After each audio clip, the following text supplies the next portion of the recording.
Все вместе. Раз, два, три.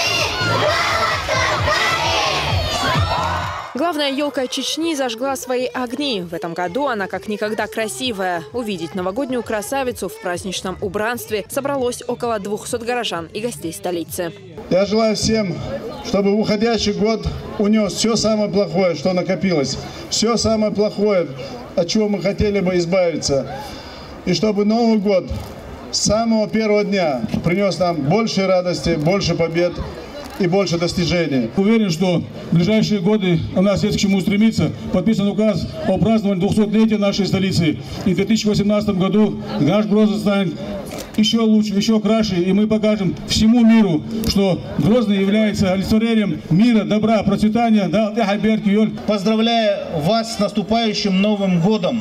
Потому что Новый год Чеченской Республики, он всегда сопряжен с громаднейшими историческими событиями, которые решают судьбу не только нашего города, не только нашей республики, но, наверное, всей России. Лесная гостья с голубыми огнями искусственная. Правда, в этом году обновила украшения. Каркас ели, строили почти 2 недели. И чтобы успеть к празднику, трудились в 2 смены. Грозненская красавица – самая большая в России. Новогодняя красавица высотой более 50 метров подсвечена современными энергосберегающими прожекторами. Ее украшают 3000 игрушек и световые гирлянды длиной в 7 километров. Венчает праздничную ель полуметровая звезда. Народные гуляния плавно перетекли в театрализованное представление. Юных зрителей порадовали спектаклями, всевозможными играми и даже пообещали исполнение желаний. Мы желаем жителям нашей республики, чтобы каждый день Нового года был наполнен яркими,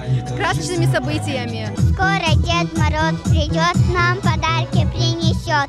Яблоки, конфеты, Дед Мороз, ну где ты? С Новым годом! Зато взрослые уверены, подарки в новом году не главное. Ведь истинные ценности, такие как любовь и семейное счастье, за деньги не купишь. Жду от наступающего Нового года изобилия в доме, достатка, а также крепкого здоровья и благополучия в семье. Праздник все ближе, и до Нового года остались считанные дни. Ну а вечно зеленая красавица еще больше усилит ощущение праздника сверканием игрушек, звезд и гирлянд. Земфира Лолаева, Расул Арцухаев, Денис Хавхаров. Новости.